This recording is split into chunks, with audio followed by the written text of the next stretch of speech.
హరి. మూకం కరోతి వాచాలం పంగుం లంఘయతే గిరిం యత్కృపాతమహం వందే శ్రీ గురుం దీనతారిణం. ఈ శ్లోకాలు సాధారణంగా మనం చదువుకుంటాం. అయితే ఇవాళ చర్చనీయాంశం శ్రీమద్ భాగవతం గనక మీరు కూడా భాగవతం చదువుకుంటున్నారు కనుక ఎవరైనా అన్మ్యూట్ చేసుకొని శ్రీమద్ భాగవతంలో ఏముంది ఆర్ శ్రీమద్ భాగవతం మనం ఎందుకు చదవాలి అనే ప్రశ్న వస్తే ఏం చెప్తారు? ఎవరైనా అన్మ్యూట్ చేసుకొని క్లుప్తంగా చెప్పగలుగుతారా? ఇద్దరు ముగ్గురు భక్తులు. హరే కృష్ణ ప్రభుజీ, దండవత్ ప్రణాం. ఎస్ మాతాజీ. ప్రభుజీ, శ్రీమద్ భాగవతంలో ఏముందంటే భగవంతుని గురించి, భగవంతుని యొక్క భక్తుల గురించి, వాళ్ళు ఎలాగ ఆ, భక్తి చేసుకున్నారు, భక్తిలో పురోగతి చెందారు, అవన్నీ మనం వాళ్ళ జీవిత చరిత్రని చూసామంటే మనకు కూడా చాలా ఇన్స్పైరింగ్ గా ఉంటుంది ప్రభుజీ. మనం కూడా వాళ్ళ నుంచి ఎన్నో నేర్చుకోవచ్చు. అది ఓకే. ఉంటుంది.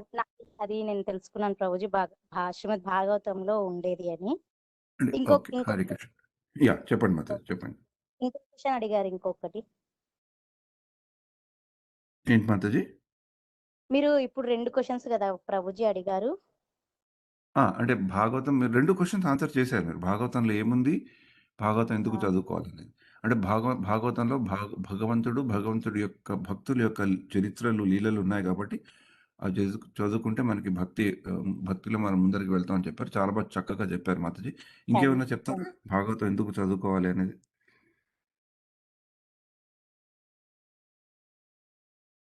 కృష్ణ ప్రభు, దండవత్ ప్రణామం. హరే కృష్ణ. పోతన గారు చెప్పినారు, నే పలికిన భవహర మగునట. అది ఫలితము. తర్వాత రెండోది, మామూలు ఎవరో ఆచార్యుల నుంచి విన్నాము, భాగవతం చదివితే మనము బాగు అవుతాము. చాలా బాగా చెప్పారు. చక్కగా చెప్పారు. బాగా భాగవతం అని రిపీటెడ్ గా కొన్నిసార్లు అంటే ఇట్ ఎండ్స్ అప్ ఇన్ బాగవుతాము అని అని చెప్పినాడు ఒక ఆచార్యులు. చాలా బాగా చెప్పారు. పెద్దవాళ్ళు చెప్పిన వాచ అది పెద్దతనంగా మీరు కూడా మాకు చెప్పారు. చాలా బాగుంది ప్రభు. కరెక్ట్. ఇంకెవరైనా చెప్తారా? భాగవతం ఎందుకు చదువుకోవాలి? భాగవతంలో ఉందని. హరే కృష్ణ ప్రభుజీ, Yes, మాతాజీ. భాగవతం జన్మముచ్చు జరావ్యాధి నుండి విముక్తి అవుతామండి. జన్మలు లేకుండా మనం కృష్ణధామానికి చేరుకునే మార్గం తెలుసుకుంటాము. Very good Mataji. చాలా థాంక్స్. యా, చెప్పండి మాతాజీ. భాగవతం కృష్ణుడు అర్జునుడికి విశ్వరూపం చూపించి అంతా నేను విశ్వం అంతా నేనే,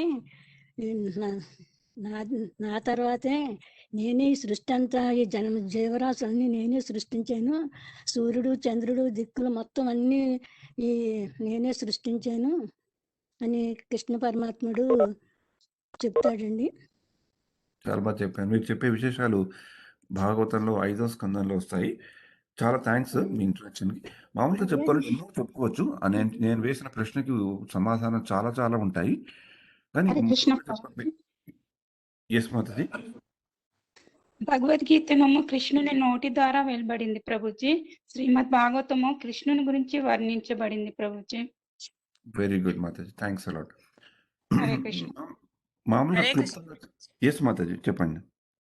అంటే ఒక మ్యాథమెటిక్స్ కానీ, ఒక సైన్స్ కానీ, ఒక ఆధ్యాత్మికంగా కానీ, ఒక భౌతికంగా కానీ, అన్ని రకాల శాస్త్రాలు ఒక భాగవతంలోనే మొత్తం ఇమిడి ఉన్నాయని అనుకుంటున్నాను ప్రభుజీ, నాకు అర్థమైనంత.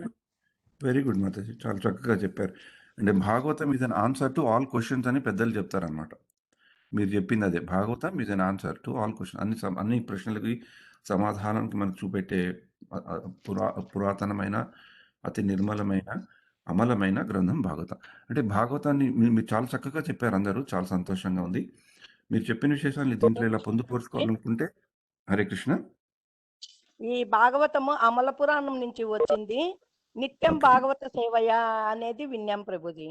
Very good. Thank you Mataji. Thanks a lot.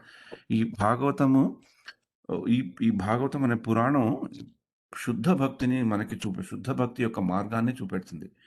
మామూలుగా మిగతా పురాణాలు చూస్తే వ్యాస భగవానుడు రాసిన మిగతా చాలా పురాణాల్లో వ్యాస భగవానుడు ఒక్కో రకంగా వేదాల్లో కూడా చెప్పబడినవి ఏవంటే రిలీజియాసిటీ అంటే ధర్మము, అర్థము, కామము, మోక్షము. మోక్షం అంటే ఈ భవబంధాల నుంచి విముక్తి పొందడం అన్నమాట. ఇక్కడ మోక్షం అంటే పూర్తిగా భగవత్ ధామానికి చేరడం అనేది ఒక మోక్షం అయితే, మామూలుగా ఈ బాధల నుంచి కూడా బయటపడడానికి ఉండేది కూడా మోక్షం. ఏదైనా బంధింపబడి నుంచి దాని నుంచి మనం విడవబడితే అది మోక్షం. అంటే ఈ యొక్క ధర్మ, అర్థ, కామ మోక్షాలు. ఇప్పుడు మనం చేసేవి మామూలుగా గుళ్ళల్లో కూడా చేసేవి, పంతులు గారులు ఇళ్లలో కూడా వ్రతాలు, నోములు చేసుకునేవి ధర్మ, అర్థ, కామ మోక్షాల పరిధిలోనే ఉంటాయి. అంటే మనం సుఖంగా ఉండాలని, మనకి ఆయురారోగ్యాలు ఉండాలని, మనకి పిల్లలు కలగాలని, పిల్లలు మంచిగా ఉండాలని, మనకి ఉద్యోగాలు బాగుండాలని, మన పిల్లలు వాళ్ళ పిల్లలు ఇంకా బాగుండాలని, ఇంట్లో కలతలు కలహాలు ఉండకుండా మనకి ధన సమృద్ధిగా ఉండాలని అలా కోరుకుంటుంటాం కదా. అవి ఈ యొక్క పురాణాల్లోనూ చెప్పబడినవి ధర్మ, అర్థ, కామ మోక్షాల్లో ఉంటే, శ్రీమద్ భాగవతం మటుకు వాటి అన్నిటికీ కంటే దివ్యంగా, అన్నిటికంటే అతీతంగా మనని శుద్ధ భక్తి వైపు తీసుకెళ్తా. అంటే శుద్ధ భక్తి అంటే బాగా చూపెట్టే గ్రంథము ఇది. దీన్ని అమల పురాణం అని కూడా అంటారు. అంటే 18 పురాణాలు వ్యాస భగవానుడు రాసినప్పుడు ఆయన ఈ శ్రీమద్ భాగవతం రాసినప్పుడు పరిపక్వత స్థితిలో ఉండి ఆఖరిగా శ్రీమద్ భాగవతాన్ని అందించారు. అంటే నారదులు గురువు అయి ఆయనకు వచ్చి, నువ్వు ఏ పురాణం రాస్తే, ఎలాంటి గ్రంథం రాస్తే ఇది నువ్వు చేసే అన్ని పనులకు ఒక తారా స్థాయిలాగా ఉంటుందో, అందరికీ అందుబాటులో ఉండి అందరికీ శ్రేయస్కరం అంటే అసలైన శ్రేయస్సు కల్పిస్తుందో అలాంటి పురాణాన్ని రాయమని చెప్పినప్పుడు వ్యాస భగవానుడు ఆ గురువు నుంచి వచ్చిన ఆదేశం తీసుకొని దాంతో ప్రేరణ పొంది కంపైల్ చేసిన గ్రంథం కాబట్టి దీన్ని అమల పురాణం అని కూడా చెప్తారు. ఇందాకలా మీరు అన్నట్లు దీంట్లో భగవంతుడు భక్తుల యొక్క అనేక విశేషాలు చెప్పబడి ఉంటాయి.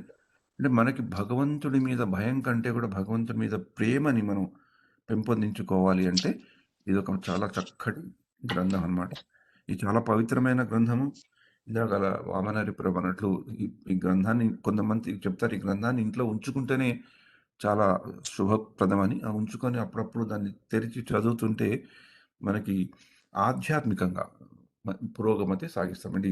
భౌతికంగా భాగవతం పట్టుకుని ఏదో భౌతికంగా మనకేదో వచ్చేయాలనుకోవడం అంత సబబు కాదు. భాగవతాన్ని మనం చదువుకుంటున్నప్పుడు మనలో భక్తి శుద్ధ భక్తి ఎలా అంకురార్పణ చేసుకోవాలి మనం అనేది ఈ యొక్క పుస్తకం మనకి చాలా ఉపయోగపడుతుంది. ఇది శుభప్రదం అని కూడా చెప్తారు. అందుకని గుడ్ ఫార్టూన్, ఆస్పీషియస్ అంటారు కదా భాగవతం.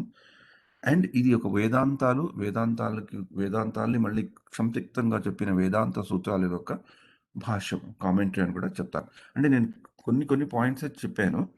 ఎందుకంటే ముఖ్యంగా మనం తెలుసుకోవాలి అంటే భాగవతం చదువుకున్నప్పుడు మనకి భక్తి శుద్ధ భక్తి ఎలా ఉంటుందని పరిచయం చేసే ఒక చాలా ఉన్నతమైన ఉచిష్టమైన ఇది గ్రంథం అన్నమాట. సో ఈ భాగవతం గురించి, భాగవత మహాత్మ్యంలోనూ కొన్ని మంచి పాస్ టైమ్స్ ఉంటాయి. ఈ భాగవతం ఎవరెవరిని ఎలా చేసిందని ఇవాళ ఒక చిన్న పాస్ టైం మనం చదువుకున్నాక భాగవతం నుండి ధ్యాన శ్లోకాలు, భాగవతాన్ని శ్లాఘించే శ్లోకాలని మనం తెలుసుకుందాం. అంటే ఒక నైమిషారణ్యం అనే మనకి అడవి ఉంది, మీ అందరికీ కూడా తెలిసే ఉంటుంది. నైమిషారణ్యం అక్కడ ఆ అడవుల్లో శౌనక ఋషి సూత గోస్వామిని అడుగుతారన్నమాట.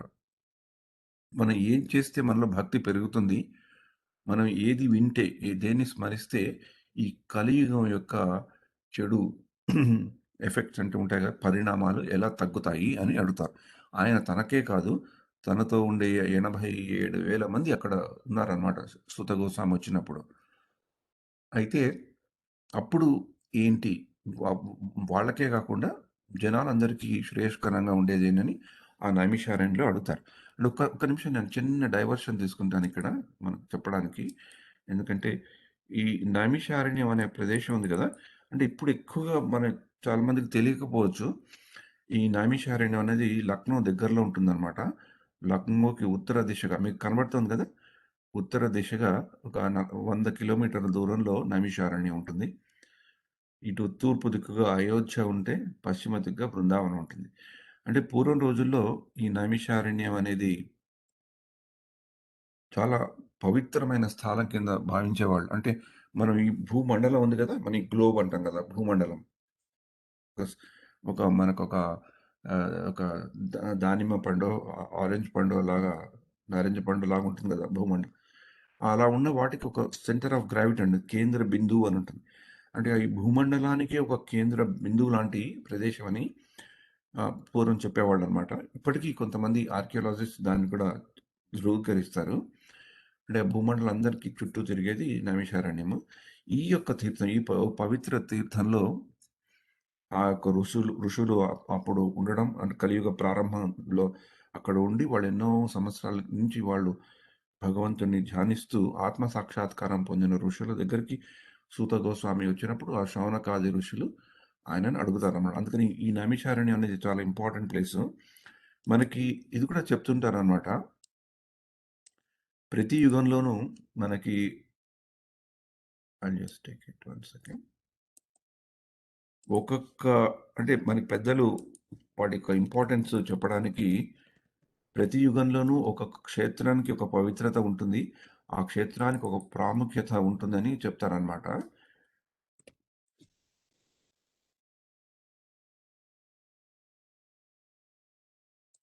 దాంట్లో చెప్పుకోవాలంటే సత్యయుగంలో ఈ ఈ ఈ ఈ నైమిషారణ్యంకి చాలా ప్రాముఖ్యత ఉండేదని.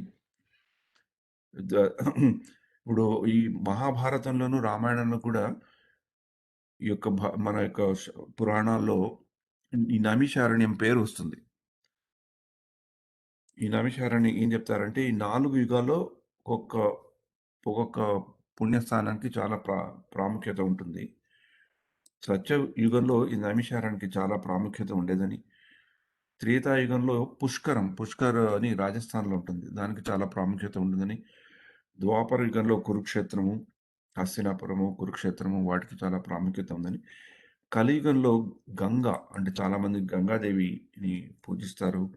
మనకి ఈ గంగాదేవి గురించి శ్రీమద్ భాగవతంలో 5వ స్కందంలో ఒక పూర్తి అధ్యాయమే ఉంటుంది.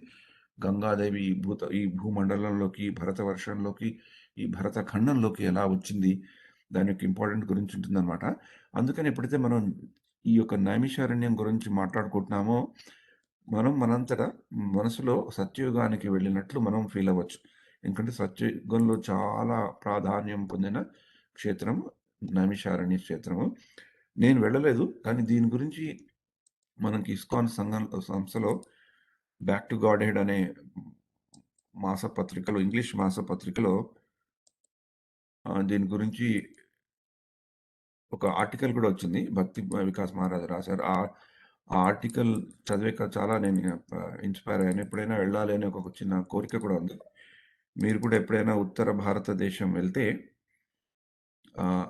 ఈ యొక్క ప్రోగ్రామ్ కూడా పెట్టుకోవచ్చు. ఎప్పుడైనా బృందావనం గాని, అయోధ్య గాని వెళ్తే లక్నోకి 100 కిలోమీటర్ల దూరంలో ఉంది ఈ నైమిషారణ్యం. అక్కడ మంచి గుడులు కూడా ఉన్నాయి. అంటే పూర్వం రోజుల్లో నా వైభవం మనకి కనపడకపోవచ్చు. కానీ అక్కడికి భక్తులు వెళ్తుంటారు. ప్రప్రథంగా ఈ భాగవతం మీద రుచున్న వాళ్ళు, భాగవతాన్ని నిత్యం పఠిస్తున్న వాళ్ళకి నైమిషారణ్యం అంటే ఒక రకమైన అనుబంధం ఉంటుంది. ఎందుకంటే ఆ నైమిషారణ్యంలోనే సూత గోస్వామి శౌనకాది ఋషులకు చెప్పిన భాగవతమే కదా మనం ఇప్పుడు చదువుకుంటున్నాం.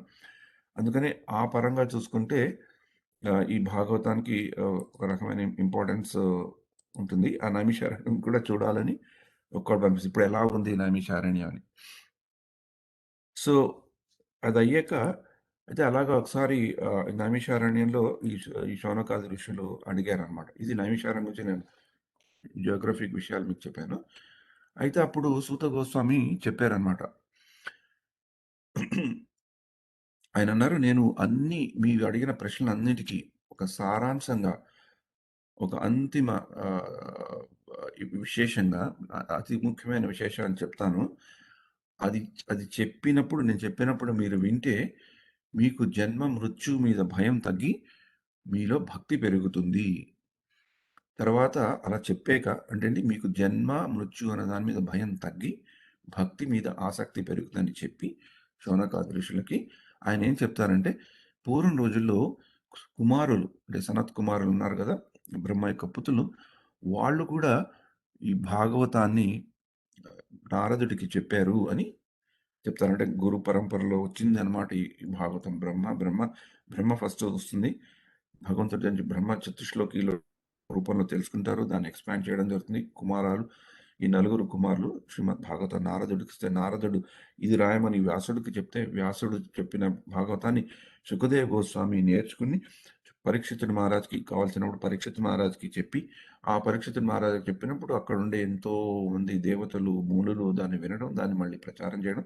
దాంట్లో ప్రముఖంగా సూత గోస్వామి అనే మహాముని ఉండడం, ఆయన విని అర్థం చేసుకొని నైమిషారణ్యంకి వచ్చినప్పుడు అక్కడ ఉండే 88,000 ఋషులకి మళ్ళీ శ్రీమద్ భాగవతాన్ని చెప్పడం జరిగింది. అలాంటి శ్రీమద్ భాగవతాన్ని 18,000 శ్లోకాలతో ఉండి 12 స్కంధాల్లో ఇమిడ్చబడ్డ శ్రీమద్ భాగవతాన్ని ఈ దేవనాగరి భాషలో, సంస్కృతం అనేది దేవనాగరి భాష అనే దాంట్లో ఉన్న శ్రీమద్ భాగవతాన్ని శ్రీల ప్రభుపాదుల ద్వారా మనకి ప్రపంచం అంతటా వ్యాపించడం జరిగింది. ఎందుకంటే ఆయన ఇంగ్లీష్లో ప్రతి ఒక్క శ్లోకానికి ట్రాన్స్లేషన్ చేసి దానికి భాష్యం కూడా రాశారు. 10వ అధ్యాయం 10వ స్కందంలో 14వ అధ్యాయం వరకు అనుకుంటా శ్రీల ప్రభుపాదులు రాశారు. తర్వాత ఆయన వెళ్ళాక ఆయన భక్తులు మిగతా వాటిని పూర్తి చేశారు. అంటే ప్రపంచంలో భాగవతాన్ని ఈ మధ్య కాలంలో బాగా ప్రచారం చేసిన వ్యక్తులు తప్పకుండా శ్రీల ప్రభుపాదుల వారు ఉన్నారు. అంటే మనకి ఆంధ్రులకి ఈ భాగవతాన్ని తెలుగులో అందించినది పోతన మహత్యులు కూడా మనకి ఎంతో గౌరవనీయులు. ఆయన భాగవతాన్ని రాసాక మళ్ళీ అలాగా భాగవతాన్ని ఎవరు తెలుగులో అనువదించడానికి కూడా ప్రయత్నించలేదని అనుకుంటాను, నాకు తెలిసినంతవరకు. ఎందుకంటే ఆయన అంత ఆ తారా స్థాయిలో దాన్ని అందించారు. ఇలాగ భాగవతాన్ని తెలుసుకున్నారనమాట. మనకి భాగవతం అంటే ఏంటి అనే రుచి కలగడానికి ఇలాంటి మహాత్ములు ఎంతోమంది. అలాంటి ఇంగ్లీష్లో రాసిన ఇంగ్లీష్లో రాసిన భాగవతాన్ని అనేక భాషల్లో కూడా అనువదింపడం జరిగింది. దాన్ని తెలుగులో వైష్ణవాంగ్రి ప్రభు అని బొంబాయిలో భక్తి వేదాంత ఇన్స్టిట్యూట్లో డైరెక్టర్గా పనిచేస్తున్న వైష్ణవాంగ్రి ప్రభు భక్తి వేదాంత ఇన్స్టిట్యూట్లో చాలా సేవలు అందించారు. ఆయన ఈ యొక్క శ్రీల ప్రభుపాద రాసిన శ్రీమద్ భాగవతాన్ని ఆయన టీం కలిసి దాన్ని తెలుగులో అనువదించారు. ఆయన వరంగల్ వాస్తవ్యులు, కానీ చాలా రోజుల నుంచి ఇస్కాన్ ముంబైలో భక్తి వేదాంత ఇన్స్టిట్యూట్లో చాలా సేవలు అందిస్తున్నారు. ఇప్పుడు పోతన గారికి, శ్రీల ప్రభుపాదులకి, వ్యాసుడికి, వ్యాస భగవానుడికి, సుత గోస్వామికి, శౌనకాది ఋషులకి, వైష్ణవాంగి ప్రభు లాంటి మహాత్ములకు కూడా మనం సాధారణంగా ప్రణామాలు అర్పించుకోవాలి. ఎందుకంటే వాళ్ళ ద్వారానే మనకి భాగవతం మనకు తెలుస్తుంది. అయితే ఒకసారి ఈ 4 కుమారులు ఏం చేశారంటే అండ్ నారదుడిని చూస్తారనమాట. నారదుడు ఎప్పుడు సాధారణంగా చిద్విలాసంగా ఉంటాడు. కానీ ఆ రోజు ఎందుకో కొంచెం చాలా యాంగ్జైటీతోనూ కొంచెం బాధతో ఉన్నట్లు కనబడిందనమాట. ఆందోళనగా ఉన్నాడు ఎందుకో. అప్పుడు వాళ్ళు అడుగుతారనమాట, ఎందుకు నారదా నువ్వు ఇలా ఉన్నావు అని. అయితే నారదుడు చెప్తాడనమాట, నేను ఈ యొక్క భూమండలానికి వచ్చాను. ఇది చాలా మంచి ప్లానెట్, మంచి ప్రదేశం అనుకొని, మంచి వర్ష అంటాం కదా, భరత ఖండ, మంచి ఖండం అని, మంచి ప్లానెట్ అని నేను వచ్చాను. కానీ ఇక్కడ నాకు ఎక్కడ శాంతి ఉన్నట్లు కనబడట్లేదు. ఈ కలియుగం వచ్చేసింది. ఈ కలియుగం ఒక అధర్మానికి ఒక నేస్తము, ఫ్రెండ్. ఈ కలియుగం ప్రభావం చాలా ఉంది. అందుకని ఏ భూమండలం అయితే చాలా బాగా ఉంటుందనుకొని, ఎక్కడైతే ఋషులు వచ్చి ప్రార్థించుకొని అలా చేసుకొని భగవద్ధామానికి వెళ్ళాలని ఉంటారో, అలాంటి ప్రదేశం ఇలా అయిందని నాకు చాలా యాంగ్జైటీగా ఉంటే ఆయన చెప్తారన్నమాట. అలా ఆయన ఆ ఇంటికి ఇలా అవుతుంది అని ఆయన ఈ భూమండలంలో తిరుగుతూ యమునా నది తీరానికి వస్తారు. యమునా నది తీరం అంటే మనకందరికీ తెలుసు కదా, జయ రాధా మాధవ కుంజ విహారి. ఇలా మనం చెప్పుకుందాం, యమునా తీర వనజారి, గోపీజన వల్లభ యమునా తీర వనజారి అని కూడా మనకు వస్తుంది కదా. అక్కడ శ్రీకృష్ణుడు ఎన్నో రకాలైన తమ లీలల్ని ద్వాపరయుగంలో జరిపారు. శ్రీకృష్ణుడు స్వయంగా వచ్చి ఈ యొక్క భౌతిక జగత్తులో చెప్పారు. అక్కడ ఆయన ఒక చాలా యువత స్థితిలో ఉన్న, అంటే యంగ్ ఉమెన్ అన్నమాట, చాలా చక్కటి వయసులో ఉన్న ఒక స్త్రీని చూస్తారు. చాలా చక్కగాను చాలా పవర్ఫుల్గా ఉంటుందన్నమాట. అంటే బాగా వెలుగుతూ తేజోమయంగా ఉన్న యూత్ని చూస్తారు. కానీ ఆవిడ కూడా ఎందుకో చాలా దుఃఖంగా ఉంటుందన్నమాట. ఆవిడ పక్కన ఇద్దరు పిల్లలుంటారు. ఇద్దరు మనుషులుంటారు. వాళ్ళేమో ఒక స్పృహ లేకుండా పడిపోయినట్టుంటారు. కానీ వాళ్ళు చాలా పెద్దవాళ్ళలాగా ఉంటారనమాట. ఆవిడేమో చిన్నగా ఉంది. అందంగా, తేజోమయంగా. కానీ బాధలో ఉంది. కానీ పిల్లలు మటుకు చాలా ముసలివాళ్ళలాగా ఉన్నారనమాట. అప్పుడు నారద అడగడం మేరకు ఆవిడ చెప్తుందనమాట. నా పేరు భక్తి. భక్తి పెర్సానిఫైడ్. ఈ ఇద్దరు కనబడుతున్న వీళ్ళు మనుషులున్నారే వాళ్ళు నా పిల్లలని చెప్తుంది. కానీ ఆమె కంటే కూడా చాలా ముసలైపోయారనమాట వాళ్ళు. వీళ్ళ పేరు జ్ఞానము, వైరాగ్యము. జ్ఞాన అండ్ వైరాగ్యం. Knowledge and renunciation. కానీ ఈ కలియుగ ప్రభావం వల్ల, ఈ సమయ అభావం వల్ల వాళ్ళు చాలా పెద్దవాళ్ళైపోయారు. ఆవిడ తన పరిస్థితిని కూడా చెప్తుందనమాట. నా పరిస్థితి కూడా అలానే ఉండేది. కానీ నేను మళ్ళీ నా యొక్క ఒరిజినల్ శరీరాన్ని నేను ఈ బృందావనంకొచ్చాక నాకు కలిగింది. కృష్ణుని లీలలు వాటిని తలుచుకుంటే, అప్పుడు నారదుడు చెప్తాడనమాట. మీ యొక్క ఇద్దరు కుమారుల యొక్క పరిస్థితి ఏంటంటే, వాళ్ళు ఈ కలియుగంలో వాళ్ళకి సరియైన ఆదరణ లేదు. ఆదరణ, గౌరవం లేదు. అందుకనే వాళ్ళు ఇలా అయిపోయారు. జ్ఞానానికి, వైరాగ్యానికి ఇలాంటివి ఎవరు పట్టించుకోవట్లేదు. అందుకని ఇలా అయ్యారని చెప్తారనమాట. అప్పుడు నారదుడు భక్తి దేవికి ఆ యొక్క ఈ యొక్క తన కుమారులకి భక్తి గురించి భక్తిని చెప్పడానికి వాళ్ళలో భక్తి మళ్ళీ కలగడానికి వాళ్ళు మళ్ళీ వాళ్ళ యొక్క ఒరిజినల్ అంటే వాళ్ళ యొక్క స్వరూపాలని మళ్ళీ తెచ్చుకోవడానికి ఏంటి మార్గం అని అక్కడ డిస్కషన్ అయితే అప్పుడు నారదుడు చెప్తాడనమాట. వీళ్ళని కూడా నువ్వు భక్తి మార్గంలో పెట్టాలి. జ్ఞానం, వైరాగ్యం వల్ల వీళ్ళు ఇలా అయిపోయారని. అయితే అప్పుడు ఆ యొక్క చేయడానికే ముక్తి అనే ఇంకొకళ్ళని ఒక దాసిని, జ్ఞానము, వైరాగ్యం అనే నీ కొడుకులున్నారు.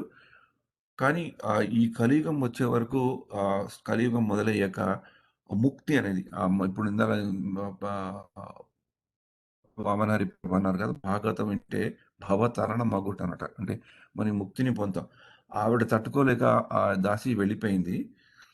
కానీ వి ఆవిడ తట్టుకోలేక ఆవిడ వ్యాధిగ్రస్తులైన వైకుంఠంకి మళ్ళీ వెళ్ళిపోయింది. కానీ వీళ్ళు మటుకు జ్ఞానం, వైరాగ్యం నీ దగ్గరే ఉండిపోయారు అని చెప్తారనమాట. అంటే అప్పుడు నా భక్తిదేవి అడుగుతుంది కానీ మీరేదైనా చేయండి. మీరు చాలా మంచి ఆహ్, సత్పురుషులు. మీరేదైనా చేయండి అంటే వేదాల మంత్రాల ద్వారానో, వేదాంత సూత్ర పఠనం ద్వారానో, ఉపనిషత్ ద్వారానో, భగవద్గీత ద్వారానో నారదుడు వాళ్ళని మామూలు స్థితిలోకి వాళ్ళు స్పృహ లేని స్థితిలో ఉన్న వాళ్ళని బయటకు తీసుకురావడానికి ప్రయత్నిస్తాడు. కానీ అది వింటూ వాళ్ళు ఒక రకంగా స్పృహ వస్తుంది వాళ్ళకి. కానీ మళ్ళీ అన్‌కాన్షియస్ స్టేట్ ఆ స్పృహ లేని స్థితిలోకి వెళ్ళిపోతారనమాట. అప్పుడు నారదుడు ఎంత ప్రయత్నించినా అలా వాళ్ళెందుకు రివైవ్ కాలేకపోతున్నారు? ఎందుకు వాళ్ళ ఒరిజినల్ స్థితిలోకి రాలేకపోతున్నారు అని ఆయన అనుకున్నప్పుడు ఆయనకు ఒక అదృశ్యవాణి ఆకాశవాణిలోని చెప్తారనమాట. నువ్వు నీ యొక్క ఇప్పుడు చేసే నీ యొక్క కార్యక్రమంలో నువ్వు సఫలీకృతువు కావాలంటే నువ్వు ఒక మంచి పని చేయాలి అని చెప్తుంది ఆకాశవాణి. అని చెప్పి మళ్ళీ ఆకాశవాణి అదృశ్యమవుతుందనమాట. అతనికి ఆగిపోతుంది. అప్పుడు నారదుడికి తెలిసింది ఈ యొక్క మంచి పని ఏంటి? ఇక్కడ మండలంలోకొచ్చాక చాలా మంచి పని నోబుల్ యాక్ట్ అంటారు కదా! అందరికీ పనికొచ్చే, అందరికీ మంచిగా ఉండే పని ఏంటి అని ఆయనకు అర్థం కాదు. అయితే అది దాన్నే తలుచుకుంటూ నారదుడు అనేక ప్రదేశాలకి వెళ్తారనమాట. వెళ్ళి ఎన్నో ప్రదేశాలకి వెళ్తూ ఎలా ఇలా చిన్నవాళ్ళుగా ఉన్న వాళ్ళని, వృద్ధులైపోయిన వాళ్ళని నేనెలాగా మళ్ళీ వాళ్ళని ఒరిజినల్ స్థితి, వాళ్ళ యొక్క మామూలు స్థితికి ఎలా తీసుకురావాలి అనే దానికి తాల్చుకుంటూ వెళ్తుంటారనమాట. కానీ ఆయనకి దానికి ఒక సమాధానం దొరకదు. ఏంటా మంచి పని? ఏంటా మంచి పని అని. అప్పుడు ఆయన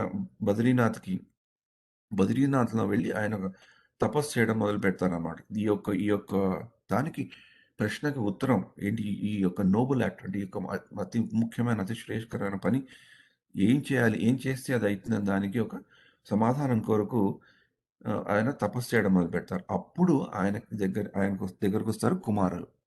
నలుగురు కుమారులు వచ్చి నారదుడికి నారద హియర్ శ్రీమద్ భాగవతం. నారదుడికి భాగవతం విను.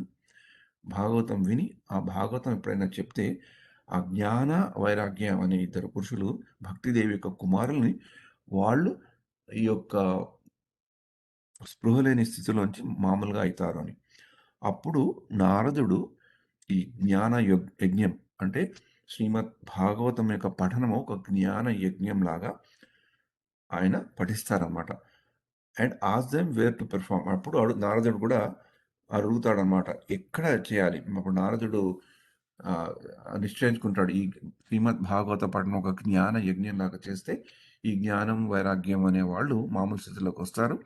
తను భక్తిదేవికి చెప్పినట్లు భక్తిదేవి తనని కోరినట్లు తను భక్తిదేవికి కూడా కొంచెం శాంతపరచగలుగుతాడనే ఉద్దేశంతో చేసి కానీ నారదుడు అడుగుతాడు అన్నమాట ఎక్కడ చేస్తే బాగుంటుందని. అంటే హరిద్వార్. మనందరికీ తెలిసిందే కదా, హరిద్వార్ కూడా చాలా ఇంపార్టెంట్ ప్లేస్. గంగా నది గంగోత్రి నుంచి ప్రవహిస్తూ హిమాలయాల నుంచి గంగోత్రి నుంచి ప్రవహిస్తూ కొన్ని వందల మైళ్ళ దాటాక పర్వతాలన్నీ దాటుకుంటూ వచ్చి ప్లెయిన్స్ అంటారు కదా, ఈ పర్వతాలకి ఆఖరి వాళ్ళు ఫుట్ హిల్స్ లాగా. మన తిరుపతిలోకి వెళ్తే అలిపిరి అని చూస్తాం కదా, ఎన్నో పర్వతాల కింద ఫుట్ హిల్స్. ఆ ప్లెయిన్స్లోకి వస్తున్నప్పుడు హరిద్వార్, ఋషికేశ్ అనే చాలా ఇంపార్టెంట్ ప్రదేశాలు. అక్కడికి చాలామంది వెళ్ళి గంగా స్నానం కూడా చేస్తుంటారు. అలాంటి ప్రదేశంలో అలాంటి ఉత్తమమైన ప్రదేశంలో భాగవతం పఠించమని చెప్తారన్నమాట. ఆ సనత్ కుమారులు ఆ నలుగురు కుమారులు చెప్పిన దాని మేరకు శ్రీమద్ భాగవతం హరిద్వార్ దగ్గరికి రావటం. అప్పుడు అందరికీ తెలిసిందనమాట. Kumaras desire to drink the nectar of Bhagavatam arrived at the banks of Ganges. ఆ కుమారులు కూడా అక్కడికి వచ్చారు. దాంతో చాలా మందికి తెలిసిందనమాట. అప్పుడు అక్కడ కుమారులు శ్రీమద్ భాగవతాన్ని చెప్పారు. చెప్తున్నప్పుడు అక్కడ అందరూ వాళ్ళు వినటము, అప్పుడు భక్తిదేవి కూడా అక్కడికి రావటము వాళ్ళ ఇద్దరి కుమారులతో. వాళ్ళకి అది భాగవతం వింటూ నెమ్మదిగా వాళ్ళకి మామూలు స్థితిలో వాళ్ళు ఎలాగుండాలో ఆ స్థితిలో వాళ్ళకి మళ్ళీ ఆ స్పృహ లేని స్థితిలోంచి ఆ స్పృహ ఉన్న స్థితిలోకి వచ్చారు. అంటే ఈ భాగవతాన్ని చెప్పేటప్పుడు ఈ యొక్క కథ ఎందుకు చెప్తారంటే మనం కూడా భాగవతాన్ని నిత్యంగా వింటూ ఉంటే, గురుముఖంగా గురు పరంపర ద్వారా వచ్చిన శ్రీమద్ భాగవతాన్ని వింటూ ఉంటే మనకు కూడా భగవంతుణ్ణి మర్చిపోయిన ఒక స్పృహలేని స్థితిలో ఉండి ఈ కలియుగం బాధల్లో ఈతి బాధల్లో ఈ యొక్క సంసార సాగరంలో కష్టపడి మనం ఈదుతూ మునుగుతూ తేలుతూ దెబ్బలు తింటూ ఇంకోళ్ళకి దెబ్బలు ఇస్తూ బాధపడుతున్న మన ఈ జీవితంలోంచి కూడా మనకు ఎక్కడొక్కడ ఉపశమనం కలిగి మనకు కూడా అసలైన స్పృహ వస్తుందని, భగవంతుని తలుచుకోవాలని, భగవంతుని మీద భక్తి కలగాలని, ఆ భక్తిలో శుద్ధ భక్తి కూడా కలగాలని, అలాంటి స్పృహ చేతనము వస్తుందని ఈ శ్రీమద్ భాగవతం వింటూ ఉంటే శ్రీమద్ భాగవతాన్ని తలుచుకుంటుంటుందని పెద్దలు ఈ కథ ద్వారా జ్ఞానంకి వైరాగ్యానికి ఎలా అలాంటి చేతనం మళ్ళీ కలిగిందో, భక్తిదేవిని ఎలా మళ్ళీ భక్తిదేవి చాలా సంతోషంగా ఫీల్ అయిందో ఈ నారదుడి ద్వారా ఈ కుమారుల ద్వారా మనకి తెలిసింది. ఈ శ్రీమద్ భాగవతంలో శ్రీమద్ భాగవత మహాత్మ్యంలో చిన్న పాస్ టైం, కానీ చాలా ఇంపార్టెంట్ పాస్ టైం. అంటే నారదుడు వినడమే కాదు, నారదుడు చెప్పడమే కాదు, కుమారుడు భగవంతుడి దగ్గర నుంచి బ్రహ్మ దగ్గర నుంచి కుమారుల నుంచి నారదుడి దగ్గర నుంచి ఎంతో మందికి వ్యాసుడు, శుకదేవ్ గోస్వామి, తర్వాత శౌనకాది ఋషులు, సూత గోస్వామి నుంచి అలా పారుతూ ఒక ప్రవాహం లాగా నిరంతరంగా వచ్చే భగవంతుని లీలని ప్రధానంగా చెప్పే మహాగ్రంథము అమల పురాణము శ్రీమద్ భాగవతం అన్నమాట.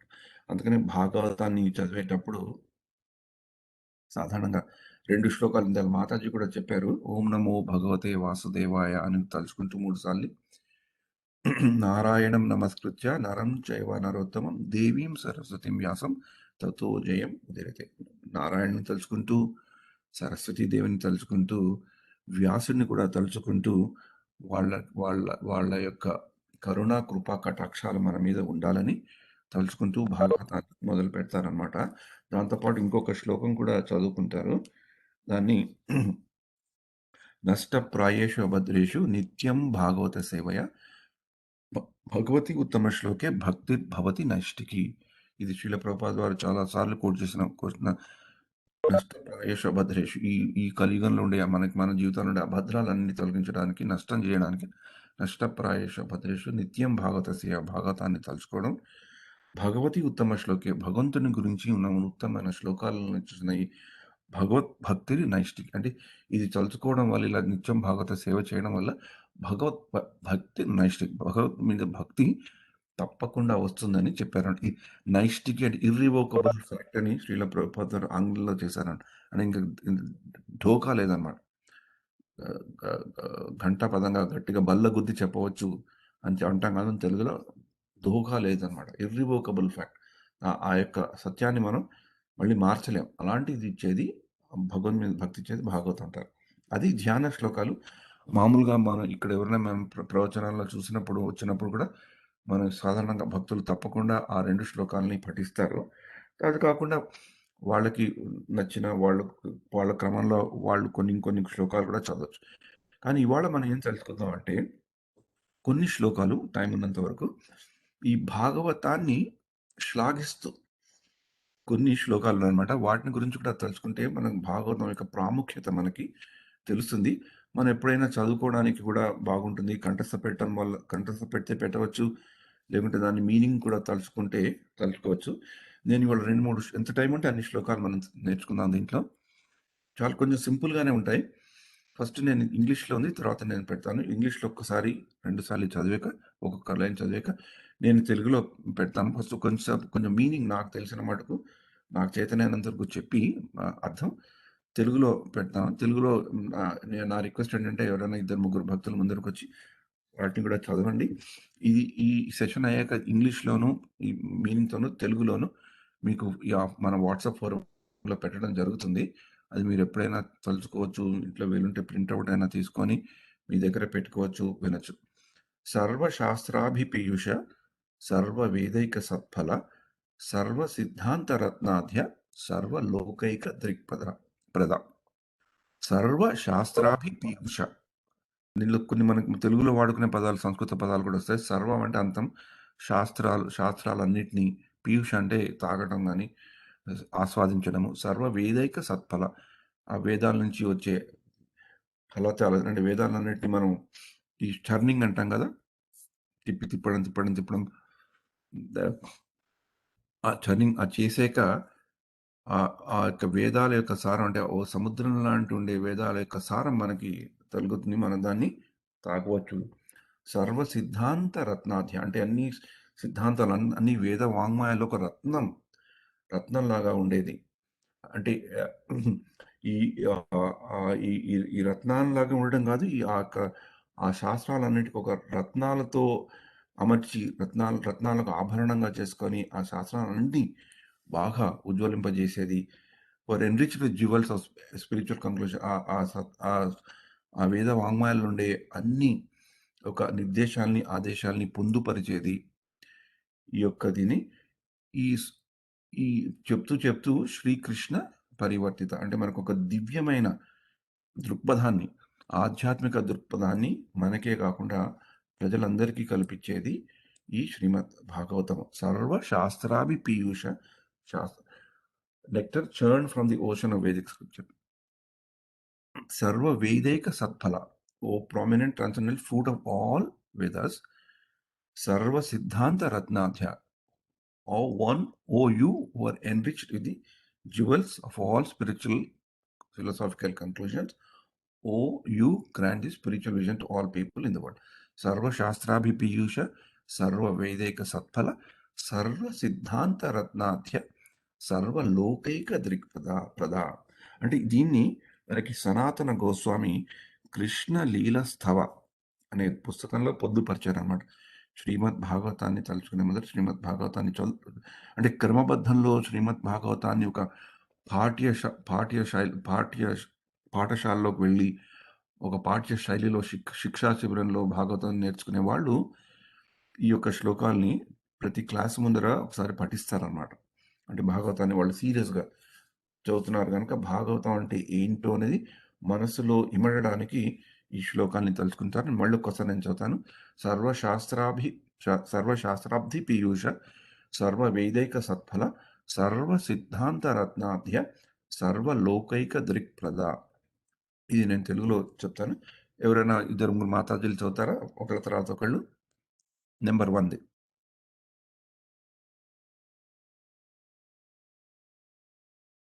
కృష్ణ ప్రభు.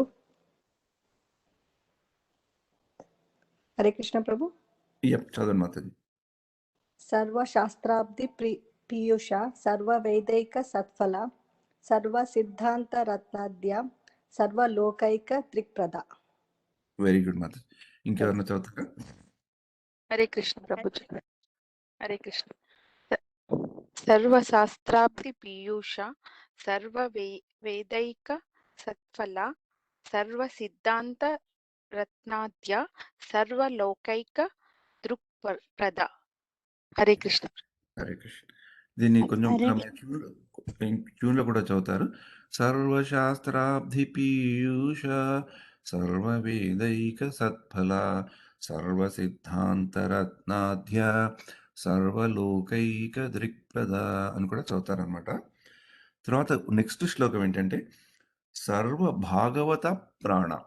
భాగవత అంటే సర్వ భాగవత ప్రాణ అంటే భక్తులకి ప్రాణం లాంటిది అనమాట. అంటే ఆధ్యాత్మిక జీవితంలో మనం బతికి ఉండాలి అంటే మనం కూడా చేతనం లేకుండా అన్కాన్షియస్ స్టేట్ అంటాం కదా, చేతనం లేని పరిస్థితుల్లో ఆధ్యాత్మికంగా ఉండకుండా ఉండడానికి మనకు ఒక ఆక్సిజన్ లాంటిది. ఎలా అయితే మనం ఈ భౌతిక జగత్తులో బతికుండాలంటే ఆక్సిజన్ అనేది ఎంత ఇంపార్టెంటో మనకి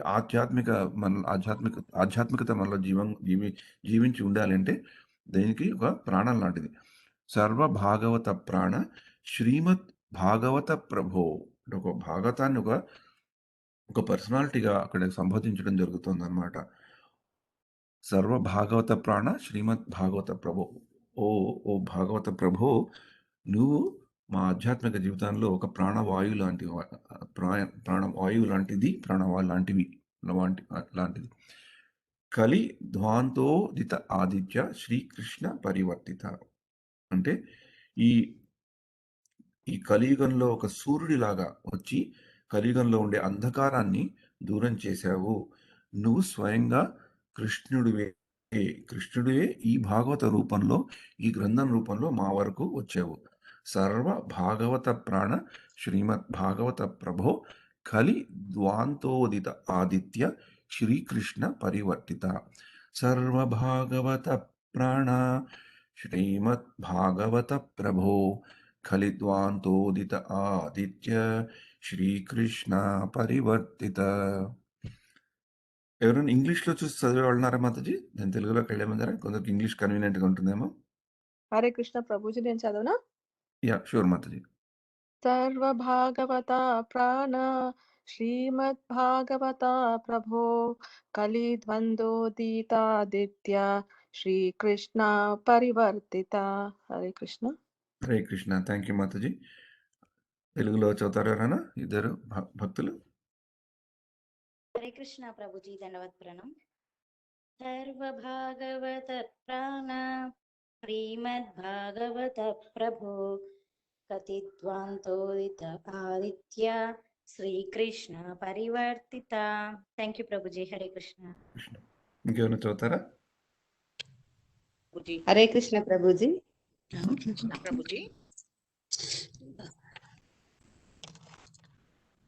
భాగవత ప్రాణ శ్రీమద్ భాగవత ప్రభు కతిద్వాంతోదిత ఆదిత్య శ్రీకృష్ణ పరివర్తిత. కలి ఆదిత్య కలి ద్వాంతోదిత ఆదిత్య శ్రీకృష్ణ పరివర్తిత. తర్వాత 3వ శ్లోకం పరమానంద పాఠాయ ప్రేమ వర్షే అక్షరాయతే సర్వదా సర్వసేవాయ శ్రీకృష్ణాయ నమోస్తుతే. పరమానంద పాఠాయ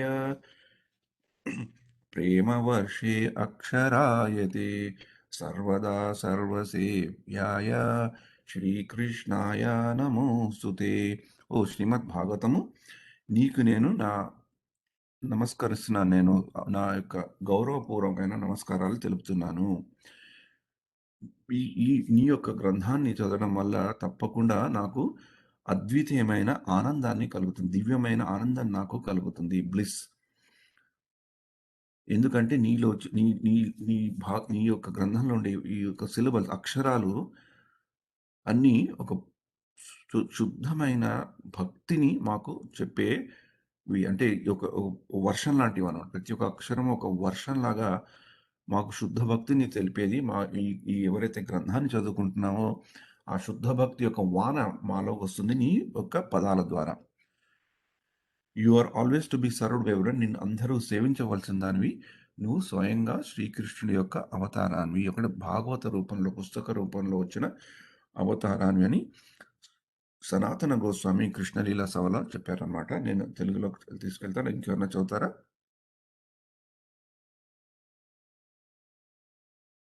హరే కృష్ణ ప్రభుజీ.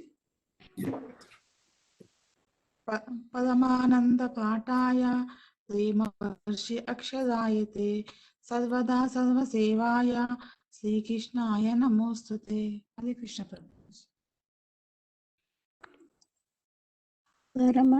పరమానంద పాఠాయ ప్రేమ వర్షి అక్షరాయతే సర్వదా సర్వసేవ్యాయ శ్రీకృష్ణాయ నమోస్తు మే. హరే కృష్ణ. హరే కృష్ణ. థ్యాంక్ యూ మాతాజీ. పరమానంద పాఠాయ ప్రేమ వర్ష అక్షరాయతే సర్వదా సర్వసేవయాయ శ్రీకృష్ణ నమోస్తుమే. సారీ, నేను ఇంత తప్పు చదివినట్లు. నమస్తే శ్రీకృష్ణాయ నమోస్తుమే. మాతాజీ కరెక్ట్ చదివారు. తర్వాత సారీ, మదేక బంధో మత్సంగిన్ మద్గురో మన్ మహాధన మన్నిస్తారక మద్భాగ్య మదానంద నమోస్తుతే. మదేక బంధో మత్సంగిన్ మద్గురో మన్ మహాధన నిస్తారక మద్భాగ్య మద్ ఆనంద నమోస్తుతే. ఓ శ్రీమద్ భాగవతమా, ఓ నా దివ్యమైన నా నేస్తమా, నాతో ఉంటూ ఉన్న కంపానియన్, అంటే నాతో సహచరుడుగా ఒక గురువుగా నాకు అమితమైన ఆధ్యాత్మిక వెల్త్ అంటే సంపదనిచ్చావు. ఎవరైతే నన్ను ఈ భవబంధాల నుంచి తీసుకువెళ్ళే ఒక డెలివరరా, నాకు అమితమైన సంపదనే కాకుండా అమితమైన భాగ్యాన్ని ఇచ్చావు. ఓ నాకు నిరంతరంగా ఆనందం ప్రసాదించే నీకు నేను నమస్కారాలు చేస్తున్నాను. అయితే గౌరవపూర్వకమైన వందనములు నేను అర్పిస్తున్నాను అని చెప్పడం జరిగింది అనమాట. యా, చదువుతారా? 4వ శ్లోకం. ప్రభు ఇంగ్లీష్ లో పెట్టరా? షూర్ మాతాజీ. మద్ ఏక బంధో మత్సంగిని మద్గురో మన్మహాదాన మన్ నిరాకాశ మద్భాగ్యయ మద్ ఆనంద నమోస్తుతే. యా, మద్ ఏక బంధో మత్సంగిన్ మత్ గురో మన్ మహాధన. గురు ధనము. మద్ నిష్టారక మద్భాగ్య మద్ ఆనంద నమోస్తుతే. O Shrimad Bhagavatam, O my only friend, O my companion, O my teacher, O my great wealth, O my deliverer, O my good fortune, O my bless, I offer respectful obeisances unto you. ఇది 4వ తెలుగు చదువుతారా?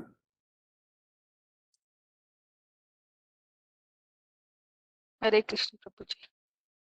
మదేక బంధో మత్సంగీ మద్గురో మన్మహాధన మన్నిస్తారక మద్భాగ్య మదానంద నమోస్తుతే.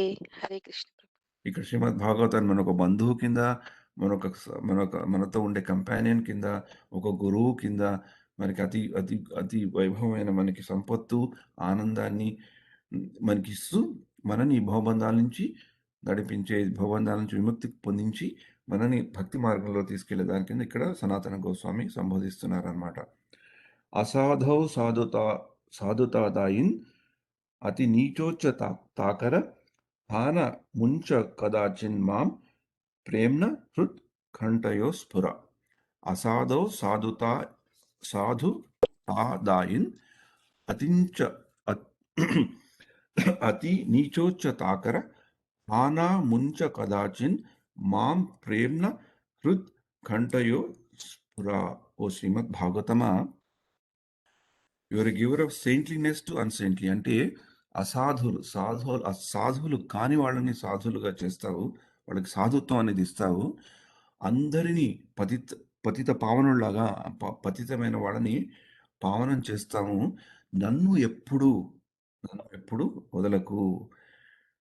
నా హృదయంలో ఉండి, నా ఒక అంతర్భాగంగా ఉండి, ఎల్లప్పుడూ నా కంఠంలో మెదులుతూ ఉండు. ఎందుకంటే మెదులుతూ నాకు ఒక శుద్ధమైన పవిత్రమైన భక్తిని నాకెప్పుడు నా మధ్యలో ఉండేటట్లు చేయని ఇక్కడ శ్రీమద్ భాగవతంలో చెప్తారు. అసాధవ్ సాధుతాదాయిన్ అతి నీచోచ్చ తాకర హానా ముంచ కదాచిన్ మాం ప్రేమ్న హృత్ కంఠయో స్ఫురా. అంటే ఎల్లప్పుడూ శ్రీమద్ భాగవతం మన హృదయంలోనూ కంఠంలోనూ ఉండాలని శ్రీమద్ భాగవతాన్ని మనం ప్రార్థిస్తున్నాం అనమాట. ఇంగ్లీష్లో ఉంది మదర్, చదువుతారు ఇంగ్లీష్లో ఫస్ట్, తర్వాత తెలుగులోకి వెళ్దాం. సాధుతాదాయిన్ అతి నిచ్చోచ్చతాకర హానమూంచ కదాచిన్ మాం ప్రేమ్నా హృదయస్ఫురః. హరే కృష్ణ.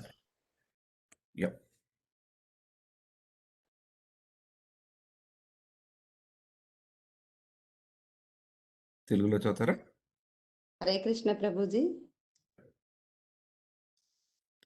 అసాధు సాధు తాదాయన్ అతినే చోచ్చతారక మహం హానముంచ కదాచిన్ మాం ప్రేమ్నా హృత్ కంఠయోస్ఫుర. హరే కృష్ణ.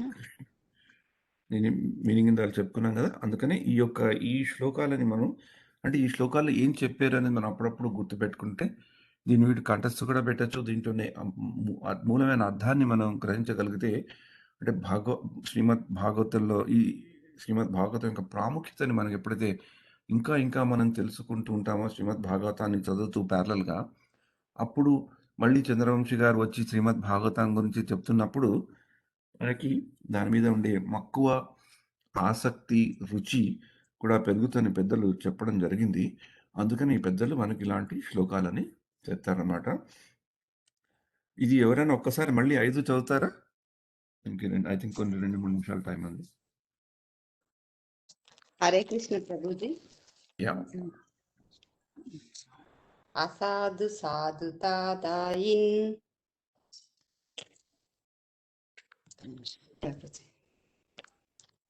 అతి నేతోచ్చతాకరా ఆనముదాచ కదాచిత్ మాం ప్రేమాస్మృత కంఠయో స్ఫురః. హరే కృష్ణ ప్రభుజీ. ఈ 5 చదువుతారు ఎవరైనా? చదువుతాను. హరే కృష్ణ ప్రభు. చదువుతానండి.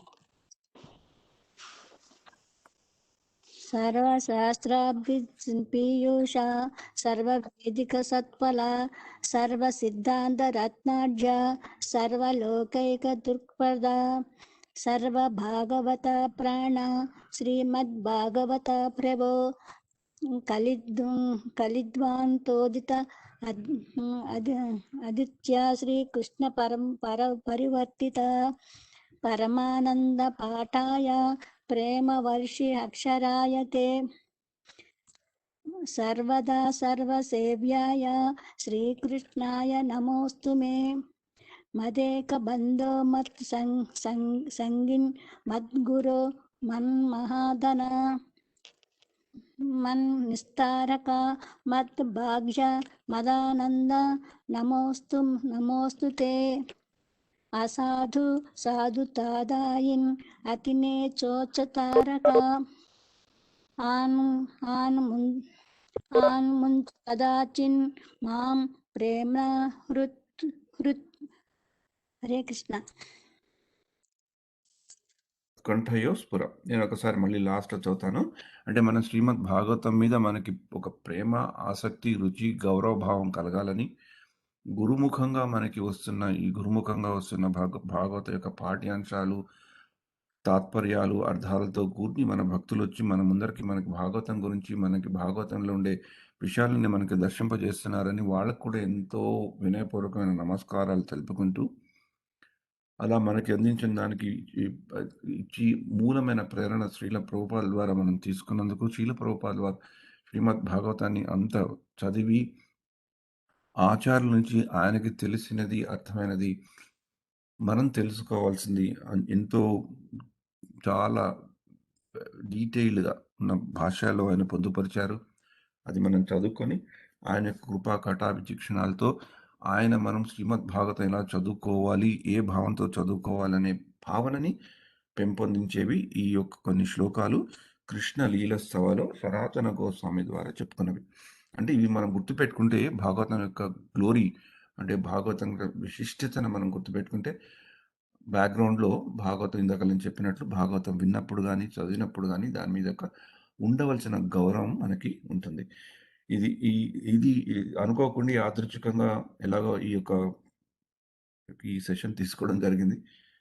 ఇలా చెప్పాలని స్ఫూర్తి నాకు ఎందుకొచ్చిందో తెలియదు. కానీ నిన్న రాత్రి హరిదాస్ వర్య ప్రభు గారు నాకు వాట్సాప్ మెసేజ్ పెట్టారనమాట. ఇట్లా చంద్రవంశి ప్రభు తమ గురువు యొక్క సేవలో ఇంపార్టెంట్ సేవలో ఉన్నారు. ఇవాళ ఈ యొక్క సెషన్ తీసుకోలేకపోతున్నారు. 3వ స్కందంలో ఉంది. మొదట మాకు వాట్సాప్ మెసేజెస్ ద్వారా డిస్కషన్ అయింది. నేను కంటిన్యూ చేయాలా? ఆయన లాస్ట్ చేసిన శ్లోకం నుంచి ఇంకా కొంత ముందరకు వెళ్ళి కానీ వేరే విషయం ఏదైనా చెప్పాలంటే నాకు ఇది చెప్పాలి అనిపించింది. ఎందుకంటే మళ్ళీ ఆయన చెప్పినది నేను కంటిన్యూ చేస్తే ఆ సీక్వెన్స్ రిథమ్ కొంచెం డిఫరెన్స్‌గా ఉంటుంది గదా! అది నేను కూడా ప్రిపేర్ అవ్వాలి ఏ శ్లోకాలని. దీని గురించి ఎందుకో నాకు అనిపించిందనమాట. ఈ మధ్య నేను ఈ హాలిడే పీరియడ్‌లో వచ్చినప్పుడు ఒక ఒక సేవ చేయడం ఏంటంటే ఈ శ్రీమద్ భాగవతం యొక్క 5వ స్కందాన్ని కొంచెం డీటెయిల్‌గా చదవాల్సొచ్చిందనమాట. దాంట్లో ఈ కాస్మాలజీ గురించి, భగవంతుడు ఈ సృష్టిని ఎలా చేశాడు, అది చదువుతున్నప్పుడు ఈ శ్లోకాలు నాకు ఈ యొక్క శ్లోకాలకి అర్థాలు కొంచెం కొంచెం గుర్తొచ్చాయన్నమాట. అంటే భాగవతంలో ఎన్ని విషయాలు ఇమిడ్చబడి ఉన్నాయి. ఈ భాగవతం గ్రంథం అనేది ఎంత ఇంపార్టెంట్. మనం ఎంత వీలుంటే జీవితంలో ఎంత ముద్దర చదువుకుంటే ఎంత బాగుండేది, ఎంత బాగుంటుంది అని నాకు ఆ భావనతో నేను ఉండడం వల్ల రోజంతా నేను ఆ 5వ స్కందం చదువుతూ సడన్‌గా హరిదాస్ వారి ప్రభు భాగవతం గురించి మాట్లాడండి. ఏదైనా టాపిక్ మాట్లాడండి ఇది మీకు ఉపయోగకరంగా ఉంటుంది. నాకు కూడా నా యొక్క శుద్ధీకరణ కొరకు నాలో ఉండే తప్పులు తొలగాలని, నాకు కూడా భాగవతం అంటే కొంచెం ఏదో రుచి కలగాలని, మీలాగా శ్రద్ధగా క్రమ పద్ధతిలో భాగవతం వినాలనే కోరిక, అవకాశం కూడా రావాలని ఆ యొక్క కోరికతో నేను దీన్ని తీసుకోవాల్సొచ్చింది ఇవాళ. మీ అందరికీ ఉపయోగకరంగా ఉంటుందని ఆశిస్తున్నాను. ఈ శ్లోకాలు తప్పకుండా మేము ఈ ఫోరమ్‌లో పెట్టడం జరుగుతుంది. మీరు కూడా వీటిని అప్పుడప్పుడు ఎప్పుడైనా వీలున్నప్పుడు మననం చేసుకోండి. భాగవతం అంటే రుచి పెరుగుతుంది. సర్వశాస్త్రాభిపీయూష సర్వవేదైక సత్ఫల సర్వసిద్ధాంత రత్నాధ్య సర్వలోకైక దృక్పద సర్వభాగవత ప్రాణ శ్రీమద్ భాగవత ప్రభో ఖలి ద్వాంతోదిత ఆదిత్య శ్రీకృష్ణ పరివర్తిత పరమానంద పాఠాయ ప్రేమవర్షే అక్షరాయతే సర్వదా సర్వసేవ్యాయ శ్రీకృష్ణాయ నమోస్తు మే మద్ ఏక బంధో మత్సంగిన్ మద్గురో మత్ ధన మహానిష్టారక మత్ భాగ్య మద్ ఆనంద నమోస్తుతే.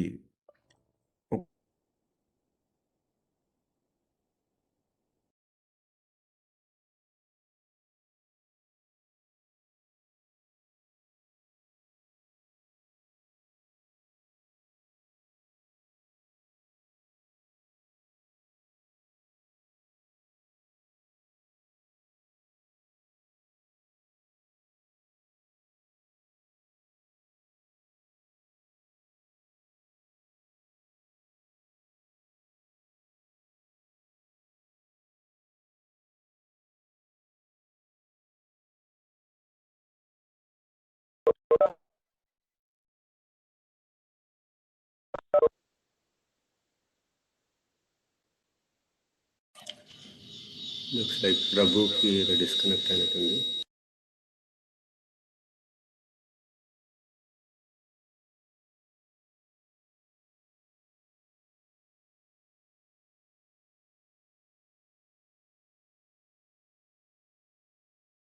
ఇప్పుడు వినబడుతుందా ప్రభు? ఎస్ ప్రభు. ప్రభు సడన్ గా కంప్యూటర్ స్విచ్ ఆఫ్ అయింది, ఎందుకు తెలీదు. మళ్ళీ ఒక్కసారి చదువుతాను క్లాస్ అయిన లోపల.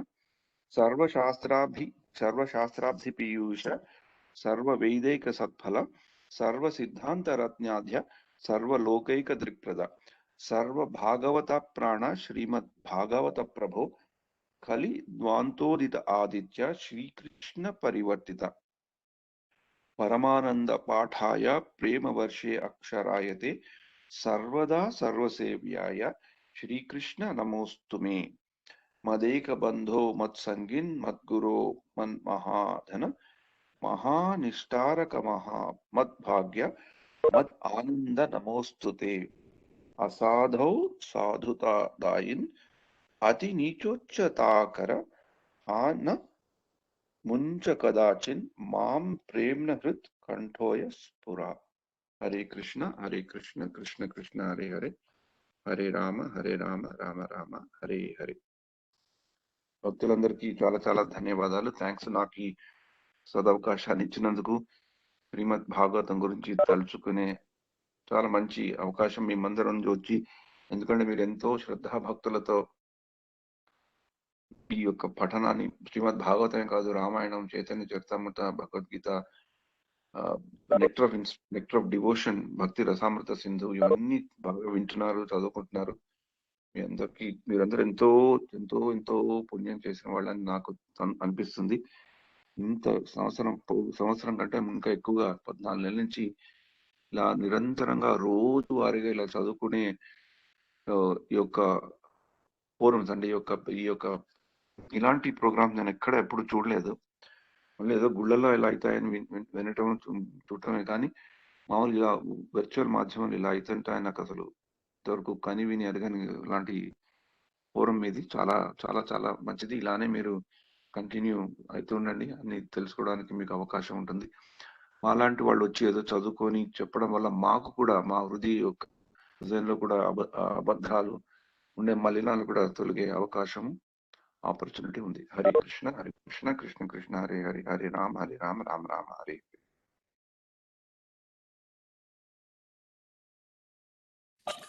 హరే కృష్ణ ప్రభు. థ్యాంక్ యూ వెరీ మచ్ ప్రభు. Thank you very much for wonderful class. దాని యొక్క ఇంపార్టెన్స్ ఈ శ్లోకాస్ దృశం ఏష పురాణార్కో అనేది ఉంది.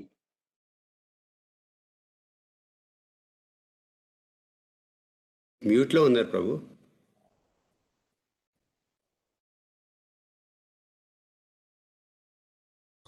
సారీ, ఇప్పుడు వినబడుతుందా ప్రభు? ఇప్పుడు వినబడుతుంది ప్రభు. ఇక్కడ ఎందుకు వార్నింగ్ లాగా వస్తుంది సిగ్నల్, ఎందుకంటే తెలియదు. అంటే ఇప్పుడు వామనహరి ప్రభు గారు చెప్పారు కదా, అంటే సూత గోస్వామిలు ఈ స్క్రీన్ షేర్ ఉందా ప్రభు? సెకండ్. ఓకే, లేదు ప్రభు, స్క్రీన్ షేరింగ్ లేదు. నేను క్విక్గా చెప్తాను. ఈ టాపిక్ మనం ఎప్పుడైనా కూడా డిస్కస్ చేసుకోవచ్చు. ఇప్పుడు కనబడుతుందా స్క్రీన్? లేదు ప్రభు, అంటే మీ వీడియో కనిపిస్తుంది, స్క్రీన్ కనిపించట్లేదు.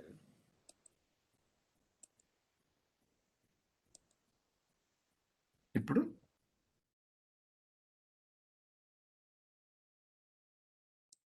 లేదు ప్రభు, కనిపించట్లేదు ఇంకా. I don't know why I'm not able to share the screen. కనబడట్లేదండి Prabhuji. ఒక్క నిమిషం మాతాజీ, సారీ. ఇప్పుడు ప్రభు నో సూత గోస్వామిని కలిసినప్పుడు 6 ప్రశ్నలు వేస్తారనమాట. ఒక ప్రశ్న ఏంటంటే ఈ మామూలుగా ఉండే ప్రజలందరికీ శ్రేయస్కరం ఏది చేస్తే వాళ్ళకి మంచి జరుగుతుంది, శ్రేయస్సు జరుగుతుందంటే అదొక మొదటి ప్రశ్న. సవై పుంసాం పరో ధర్మో యతో భక్తి రదోక్షదే అహైతుకి అప్రతియత ఏ ఆత్మ సుప్రసిద్ధతి అని చెప్తారు. అంటే మనం చేయవలసింది ఆ విష్ణువుకి ఆ భక్తి, అధోక్షుడైన భగవంతుని మీద భక్తి చేస్తే నిరంతరంగా ఏ ఆటంకాలు లేకుండా భక్తితో, బుద్ధితో, మనసు పెట్టి చేస్తే అదే మనకి ఆత్మకి సంతృప్తి పొందుతుంది. అదే ఉత్తమమైన శ్రేయస్కరమైన ధర్మం అని ఆయన చెప్తారు. సవై పుంసాం పరో ధర్మం ఎంతో భక్తి రదోక్షదే అహోతికి అప్రతియత ఏ ఆత్మ సుప్రసిద్ధతి. ఇంకోటి ఏం చెప్తారంటే, ఇంకో ప్రశ్న ఏమడతారంటే, what is the essence of all scriptures? ఈ యొక్క అన్ని ఈ యొక్క స్క్రిప్చర్స్ ఈ గ్రంథాలు పుణ్య గ్రంథాలు వేద వాంగ్మయాలకి అన్నిటికీ ఒక సారం ఏంటని ఇంకో ప్రశ్న వేస్తారు. అప్పుడు ఆయన చెప్తారు, వాసుదేవా పరా వేద వాసుదేవా పరా మకాహ వాసుదేవా పరా యోగ వాసుదేవా పరా క్రియా వాసుదేవా పరం జ్ఞానం వాసుదేవా పరం తప వాసుదేవా పరో ధర్మో వాసుదేవా పరాగతి. అన్నిటికీ వాసుదేవుడే అని చెప్తారు. ఇది మూడో ప్రశ్న ఏమేస్తారంటే, tell why Krishna supreme personality god చెప్పారు. శ్రీకృష్ణుడు ఎందుకు అవతరించారు, ఈ భౌతిక జగత్తులో ఎందుకు రావాలి అని అవతరించినప్పుడు అనేకమైన శ్లోకాల్లో చెప్పడం జరుగుతుంది. కానీ ఇవాళ మర్చిపోయి మనం త్వరగా గుర్తు తెచ్చుకోవాలంటే శ్రీమద్ భాగవతంలో మొదటి స్కందంలో 2వ అధ్యాయంలో 34వ శ్లోకంలో ఈ యొక్క శ్రీకృష్ణుడు చెప్తారనమాట, ఈ యొక్క సత్వగుణంలో ఉన్న వాళ్ళని లోకాన్వై లోకభాగన లీలా అవతారణతో దేవతెరియ నారాధేశు. అంటే నేను ఆ సత్వగుణంలో ఉన్న వాళ్ళని నా దగ్గరికి తీసుకెళ్ళడానికి ఎన్నో లీలలను చేస్తానని చెప్పడం జరుగుతుంది. తర్వాత 4వ భావయశ్చేత సత్వేన భావయేష సత్వేన లోకాన్వై లోకభావన లీలా అవతారణతో దేవతిర్య నరాధీశు అని చెప్తారనమాట. తర్వాత 4వ ప్రశ్న వేస్తారు, ఈ భగవంతుడు వచ్చి ఈ సృష్టిని అంతా ఎలా సృష్టించారు, ఎందుకు సృష్టించారు, ఈ సృష్టికి భగవంతుడికి ఉండే సంబంధం ఏంటని చెప్తే దానికి కూడా ఎన్నో శ్లోకాల్లో శ్రీమద్ భాగవతంలో మొదటి స్కందంలోను 2వ స్కందంలోను 5వ స్కందంలోను ఎన్నో విశేషాలు భగవంతుడి గురించి చెప్తారు. తర్వాత భగవంతుడి యొక్క లీలలు, భగవంతుడు వచ్చాక ఆయన ఏం చేశారు, ఎలాంటి లీలలు చేశారు, ఎలాంటి అవతారాలు ఇచ్చారు అది చెప్తారు. దానికి కూడా 2వ అధ్యాయంలోను 3వ స్కందంలోను 7వ స్కందంలోను అఫ్కోర్స్ 10వ స్కందంలో అయితే చాలా ఉంటాయి. ఆ చెప్తూ ఎన్నో అవతారాల గురించి ఎన్నో విశేషాల గురించి చెప్తూ ఒక పారిభాషిక శ్లోకం లాగా అక్కడ సుఖదేవుడు పరిస్థితి చెప్పడము, సూత గోస్వామి నమేశారని చెప్తారనమాట. ఈతే చాంస కళాపుంసాం కృష్ణస్తు భగవాన్ స్వయం ఇంద్రాది వ్యాకరం లోకం రుణయంతి యుగే యుగే. ఈ అంశాలు, ఈ ఎన్నో అంశాలు, ఈ అవతారాలు, భగవంతుని యొక్క అవతారాల గురించి అంశాలు, ఏతేచ కళాపుంసాం కృష్ణస్తు భగవాన్ స్వయం అన్నిటికీ మూలమైన అవతారము, అవతారి అని చెప్పబడే అతను సృష్టికి ముందు నిరంతరము ఎప్పుడు ఉండేది, సృష్టించేది, సృష్టి అసలైన సృష్టికత ప్రైమరీ సృష్టి అంటారు కదా, సర్గ విసర్గాన్ని భాగవతాలు చెప్పట్టింది. ప్రాధానికమైన సృష్టిని చేసిన అతను శ్రీకృష్ణుడే అని చెప్తూ అక్కడ భగవంతుని శ్లాఘించరింది. తర్వాత ఆఖరి ప్రశ్న వాళ్ళు అడుగుతారనమాట, శ్రీకృష్ణుడు ద్వాపరయుగాంతరం వెళ్ళిపోయారు కదా, ఆయన వెళ్ళిపోయాక ఈ యొక్క యుగంలో ఏంటి మనకి ఏం జరుగుతుంది, ఎలా జరుగుతుంది అని చెప్పినప్పుడు అప్పుడు దానికి చెప్తూ శ్రీకృష్ణుడు ఈ ద్వాపరయుగం అయ్యాక ఈ యుగం పరిసమాప్తి అయ్యాక వెళ్ళిపోయారు, కానీ శ్రీకృష్ణుడు వెళుతూ మనకు ఒక ముఖ్యమైనది ఇచ్చి వెళ్ళారు. ఏంటి అంటే, కృష్ణే స్వధామోపగతే ధర్మ జ్ఞానాదిభి సహ కలౌ నష్ట దృశ్యం ఏష పురాణార్కో అధునోతిత. దిస్ భాగవత పురాణ ఇస్ బ్రిలియంట్ యాజ్ సన్. సూర్యుడు ఎంత తేజోమయంగా ఉంది. It has just arisen just after the departure of Srikrishna to his own abode. అంటే కృష్ణుడు తన స్వధామానికి వెళ్ళిపోయాక శ్రీమద్ భాగవతం అనే పుణ్య గ్రంథం ఎలాగైతే సూర్యుడు ఉదయించి మన అంధకారాన్ని తొలగిస్తాడో అలాగ ఉదయించింది. అకంపెనీడ్ బై రిలీజియన్ నాలెడ్జ్, ధర్మము జ్ఞానం వంటి తెలిసితో వచ్చింది.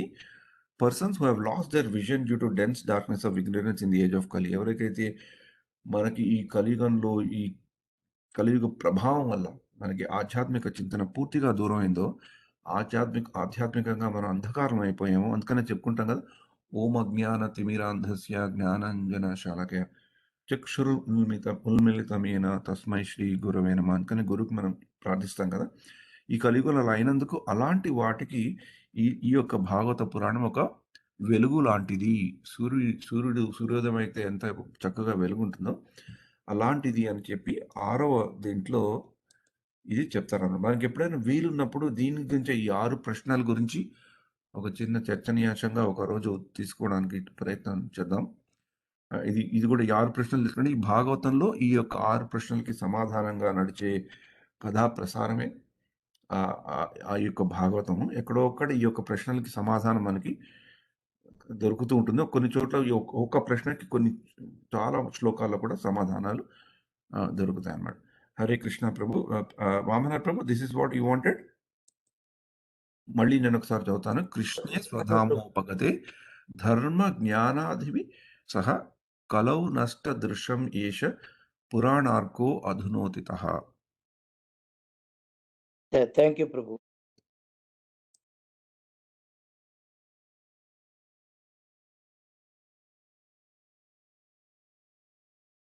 ప్రభుజీ ఇంద్రియ నిగ్రహం అన్నా ఆత్మ నిగ్రహం అన్నా ఒకటేనా ప్రభుజీ? నా దృష్టిలో అదే అనుకుంటా మాత. ఇంద్రియ నిగ్రహం అంటే స్థూలమైన మన ఇంద్రియాలను నిగ్రహించుకోవడం. ఆత్మ సూక్ష్మంగా ఉంటుంది కానీ ఆత్మని నిగ్రహించడం అంటే భగవంతుని వైపు భగవంతుని భక్తి మార్గంలో మన భక్తిలో తీసుకెళ్ళడానికి ఆత్మని ఈ యొక్క ఆత్మ ఈ శరీరాల్లో క్షరమైన ఈ శరీరాల్లో బంధింపబడిన ఆత్మని నిగ్రహించుకొని ఆత్మకి ఏదైతే చేయాలో సవైపం శాంపారో ధర్మయతో భక్తి రదోక్ష అని చెప్పినట్లు అలా చేసే పనులని ఆత్మనిగ్రహాన్ని పెంపొందించాలనుకుంటా. కానీ జనరల్గా చెప్పుకోవాలంటే ఆత్మనిగ్రహం ఇంద్రియ నిగ్రహం ఒకటేనని చెప్పుకోవచ్చు. కానీ డీటెయిల్గా ఆలోచిస్తే కొంచెం డిఫరెన్స్ ఉండొచ్చు. కానీ నాకు ఇప్పుడేం తట్టట్లేదు ఎలా చెప్పాలో. నాకు పూర్తిగా తెలియదు మాతాజీ ఆన్సర్. కానీ ఓవరాల్గా బ్రాడ్గా హై లెవెల్లో చెప్పుకోవాలనుకుంటే ఒకటే. ఎందుకంటే దాని ఆబ్జెక్టివ్ ఒకటే. ఆత్మని నిగ్రహించుకున్న ఇంద్రియాలను నిగ్రహించుకున్న మనం భగవంతుని సేవలో ముందరకు వెళ్ళడానికి చేస్తున్నాం కనుక దాని యొక్క రిజల్ట్ ఒకటే. టెక్నికల్గా ఏంటి అనేది నాకు తెలియదు మాతాజీ. Thank you Prabhuji. హరే కృష్ణ.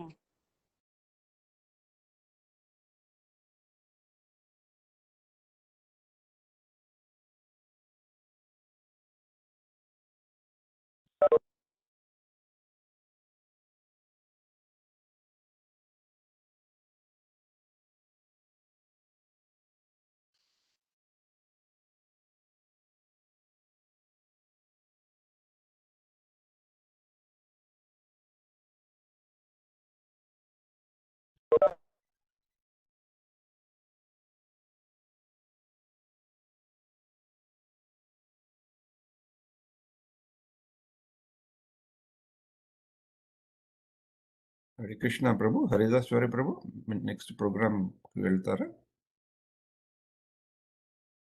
హరే కృష్ణ ప్రభుజీ. ధన్యవాదాలు. కృష్ణ మాతాజీ.